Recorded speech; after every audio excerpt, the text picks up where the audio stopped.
Siapakah yang berhak menjadi imam? Perhatikan hadirin hadirat yang Allah Subhanahu wa taala, imam ini adalah jabatan yang bergengsi dalam syariat ya. Kalau dalam dunia mungkin ya gajinya kecil ya mungkin ya. Tapi kalau dalam syariat seorang menjadi imam ini predikat yang tinggi. Maka tidak sembarang orang boleh jadi apa? Imam. Maka Nabi sallallahu alaihi wasallam memberikan persyaratan, kata Nabi sallallahu alaihi wasallam, ya ummukum aqra'ukum li kitabillah. Yang jadi imam adalah yang paling mahir baca Al-Qur'an, ya. Tidak boleh sembarangan, ya. Ya. Kalau ternyata Islamnya sama, yang paling paham tentang sunnah, ya. Artinya ya, tapi yang paling pertama adalah yang aqra'ukum li kitabillah, yang paling mahir tentang apa Al-Qur'an, dengan syarat dia tahu tentang fikih-fikih berkaitan dengan imam. Ya, fikih-fikih berkaitan dengan imam. Misalnya ada dua orang, yang satu dia faqih, dia ustaz, tapi hafalannya tidak banyak. Yang satu dia hafalannya banyak dan dia mahir dalam Al-Qur'an. Dia baca Quran enak didengar dan dia tahu fikih tentang jadi imam, maka ini lebih utama yang satunya. Karena dia baca imam berkaitan dengan banyak orang, agar orang tentram salat di belakang dia. Yang penting dia tahu tentang bagaimana fikih menjadi seorang imam. Dan ini syarat kata Nabi, ya ummukum aqra'ukum li kitabillah, yang jadi imam yang paling mahir tentang Al-Qur'an. Maksudnya kita kalau masalah imam jangan kita pekewu-pekewu, jangan kita tawadhu.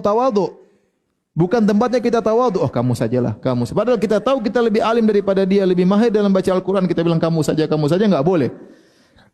Karena Nabi yang suruh pilih yang paling mahir dalam masalah apa? Al-Qur'an. Bukan masalah tawadhu, itu tawadhu tidak pada tempatnya. Ya.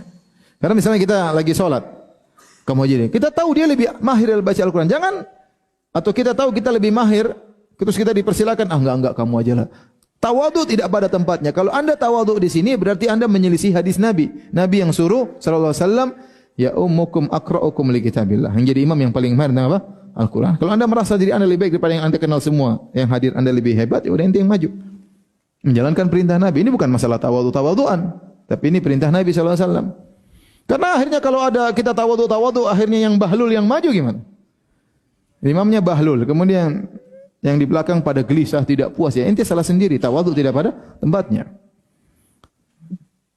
Saya pernah lagi safar, singgah di Saudi, singgah di suatu masjid, kemudian ada orang Arab, ada saya orang Indonesia, ada orang Pakistan, rame-rame, kemudian azan dikumandangkan, terus siapa yang jadi imam? Lihatin.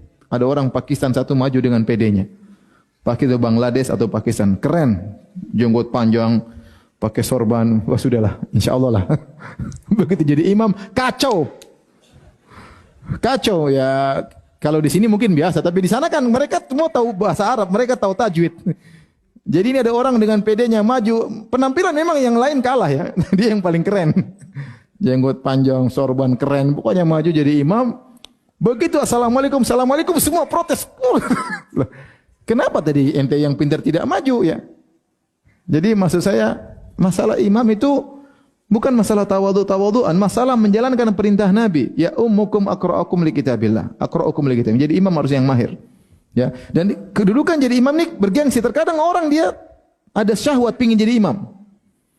Dia ada hawa nafsu untuk jadi imam. Kalau memang dia pantas ya silakan.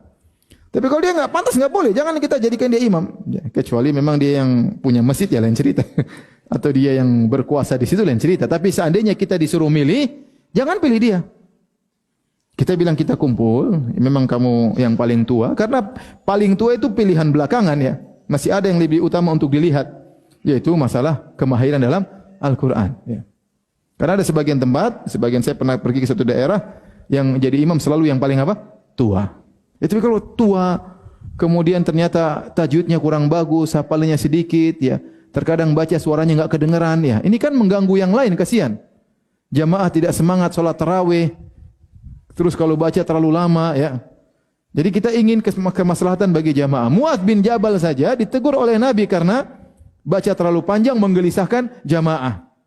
Maka dicari imam yang bacaannya enak. Ya, tentu dengan dia juga orang bertakwa dan dia tahu fikih bagaimana menjadi imam, bagaimana kalau dia batal di tengah jalan, bagaimana kalau terjadi sesuatu, bagaimana kalau gempa, dia harus ngerti. Bagaimana kalau dia lupa, ya, dia harus ngerti masalah-masalah fikih yang berkaitan dengan imam. Jadi saya ingatkan, imam adalah kedudukan bergengsi dalam syariat. Ya.